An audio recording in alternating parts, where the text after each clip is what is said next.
జై శ్రీరామ్.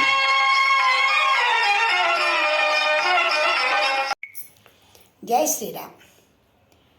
ఝాన్సీ ఆధ్యాత్మిక ముచ్చట్లకి స్వాగతం, సుస్వాగతం.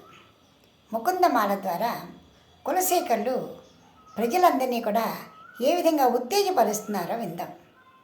ఆయన ఈ శ్లోకం ద్వారా ఏం చెప్తున్నారో చూడండి. మనకి జననము తప్పదు, మరణము తప్పదు. అయితే మరణించే సమయంలో ఎలా ఉంటామో మనకు తెలియదు, కానీ జన్మించిన తర్వాత కూడా ఆ జన్మ ఎలా ఉంటుందో కూడా తెలియదు. నాయనా,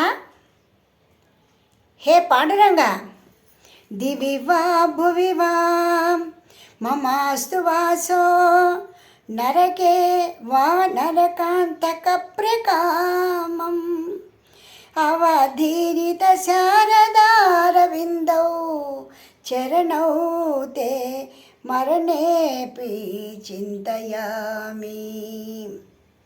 చిన్న కోరిక కోరాడండి ఆయన. ఏమిటో తెలుసా? నువ్వు ఎక్కడొకటి పుట్టిస్తావయ్యా, మాకెలాంటి ఇబ్బంది లేదు. ఏ జన్మ వచ్చినా కూడా మేమంటూ పుట్టడం జరిగితే మేము మరణించే వరకు కూడా నీ పాదాలపైనే మా స్మరణ ఉండేటువంటి భాగ్యాన్ని మాకివ్వు. చిన్న కోరికండి ఆయన అడిగింది. భోగభాగ్యాలు అడగలేదు, రాజ్యాలు అడగలేదు, ఏమీ కోరలేదండి.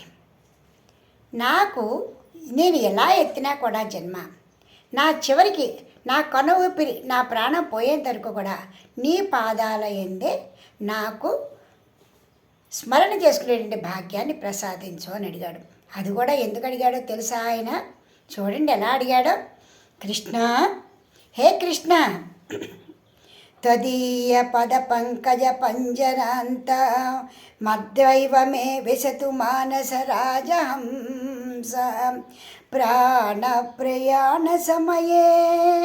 కృష్ణ, ప్రాణ ప్రయాణ సమయే కఫవాత పిత్తై కంఠావరోధన విధౌ స్మరణం కుతస్తే. కంఠావరోధన విధౌ స్మరణం కుతస్తే. ఇది కూడా ఎందుకు కోరుకున్నానో తెలుసా నాయన? జన్మించిన తర్వాత మరణించడం తప్పదు. ఎప్పుడు ఏ క్షణంలో ఎలా మరణిస్తామో తెలియదు. ఆ మరణించే సమయంలో నీ స్మరణ చేసుకోగలుగుతామో లేదో తెలియదు. అందుకని ఆ సమయంలో మా కంఠం పూర్తిగా కఫాలతోటి, వాతంతో కప్పబడిపోతుందేమో. చెవులతో నేను స్మరణ చేసి వినిపిస్తామని కూడా వినిపించుకోలేమేమో. కళ్ళు ఎదురకుండా నిన్ను పెట్టినా కూడా చూడలేమేమో. నోటితోటి పలకలేమేమో. మీ అందరూ కూడా నా చుట్టూ చేరి ఆ భగవంతుని గుణగానం చేస్తున్నా కూడా నా మనసులోకి వెళ్ళదేమో నాయన. అలాంటి పరిస్థితి నాకు ఉండవచ్చు. కాబట్టి ఇప్పటి నుంచి కూడా నా మనస్సరే రాజహంస నీ చరణాలని, నీ పాదపద్మాలని చూస్తూ స్మరణ చేసుకునేటువంటి భాగ్యాన్ని మాకు ప్రసాదించయ్యా. ఇంతకంటే మాకేమీ వద్దు. ఈ జన్మ సార్థకమైపోతుంది. నేనొక్కడనే కాదు, నాతో పాటు నా దేశ ప్రజలందరూ కూడా ఆ విధంగా కూడా నీ చరణాలని, నీ చరణ సాన్నిధ్యాన్ని చేరుకోవాలి అని ఆయన ఎంతో చక్కగా నమ్రతగా ఆ రంగనాథుని మనందరి బదులు కూడా వేడుకుంటున్నారండి ఆయన. చింతయామి హరిమేవ సంతతం, చింతయామి హరిమేవ సంతతం మంద మంద హసితాననాంబుజం. చింతయామి హరిమేవ సంతతం మంద మంద హసితాననాంబుజం నందగోపతనయం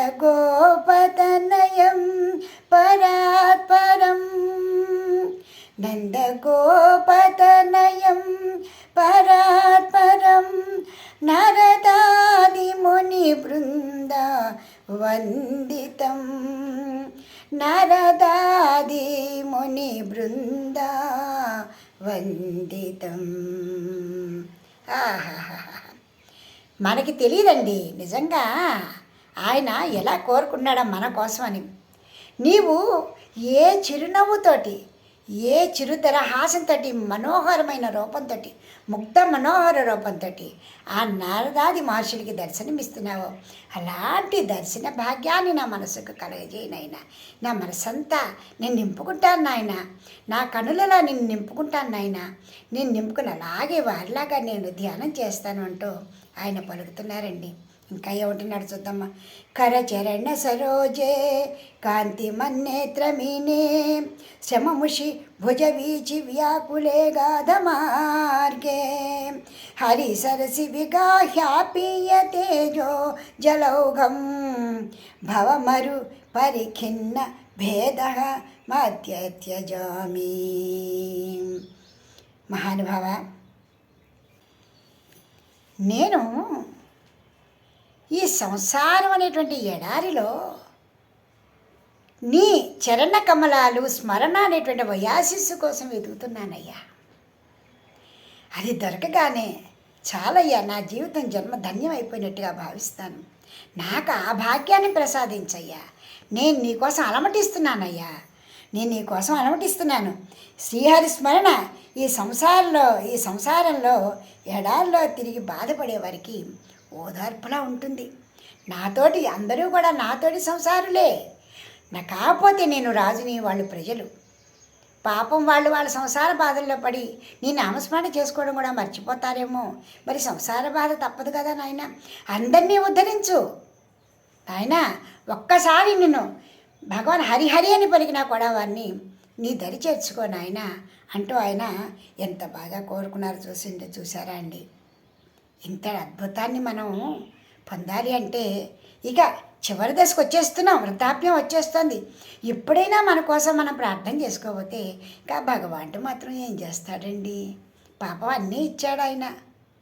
అన్నీ ఇచ్చి అన్నీ చేతిలో పెట్టి చూసుకోవయ్యా నాయన, ఆరగించవయ్యా నాయన అని చెబుతుంటే మనం చూసుకోకుండా ముంజేతి కంకడానికి అర్థం ఎలా అన్నట్లుగా మనం చూసుకోకుండా ఎక్కడో ఉన్నాడు దేవుడని పరుగులు పెడుతున్నాం. ఆత్మలో వెలిగేటువంటి సౌందర్యాన్ని చూడలేకపోతున్నామండి. ఇదొక్కటే ఆ భగవానుడు సంసారం అనే అడవిలో ఎడారిలో కొట్టుకుపోతున్నటువంటి అందరినీ కూడా నీవు కరుణించవయ్యా నాయన అని ప్రార్థన చేస్తున్నాడు. వచ్చే సంచికలో మరిన్ని ప్రార్థనా శ్లోకాలను చదువుకుందాం. అందరం కూడా ఈ చాతుర్మాస సందర్భంగా ఆ శ్రీహరిని చక్కగా ప్రార్థన చేసుకుందాం. మీకు ఈ వీడియో నచ్చితే లైక్ చేయండి, షేర్ చేయండి, సబ్స్క్రైబ్ చేయండి.